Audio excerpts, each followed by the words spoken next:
આજરોજ 8:30ની આસપાસના સમયગાળા દરમિયાન અમરેલી એરપોર્ટની અંદર ચાલી રહેલી ટ્રેનિંગ ઇન્સ્ટિટ્યૂટના એરક્રાફ્ટની ક્રેશ થવાની દુર્ઘટના હતી, જેની ટેલિફોનિક જાણ ફાયર એન્ડ ઇમરજન્સી સર્વિસ અમરેલીના કંટ્રોલ રૂમની અંદર કરતા તાત્કાલિક 3 મિનિટ ને 22 સેકન્ડની અંદર અમારી ટીમ દ્વારા એપ્રોચ કરવામાં આવેલો હતો. એપ્રોચ કરતાની સાથે રેસ્ક્યુ ટીમ દ્વારા અંદર એક પાયલોટ ફસાયેલા હતા, જે પાયલોટને બહાર કાઢી અને 108ને સોંપવામાં આવેલા હતા અને સંપૂર્ણપણે આગ પર કાબુ મેળવી લેવામાં આવેલો હતો. હાલના તબક્કે આ એરિયાને કોર્ડન કરી અને આ કોર્ડન કરીને એરક્રાફ્ટની અંદર ઘણા બધા એવા ઇક્વિપમેન્ટ્સ હોય છે કે જેની અંદર મેસેજ પણ આવતા હોય છે.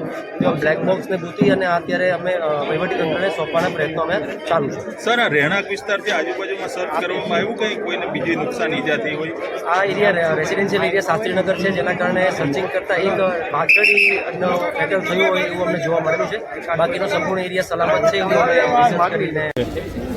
અમરેલી તાલુકા પોલીસ વિસ્તારના શાસ્ત્રીનગર ખાતે એક વિઝન ફ્લાઇંગ ટ્રેનિંગ ઇન્સ્ટિટ્યૂટ VFTIનું સિંગલ એન્જિન પ્લેન કે જેની અંદર ટ્રેનિંગ પાયલોટ અનિકેત મહાજન એ પોતાનું રૂટીન ફ્લાઇંગ દરમિયાન 4 વાર ટેક ઓફ અને લેન્ડિંગ કર્યું હતું. 5મી વાર પોતે ટેક ઓફ કરતા હતા.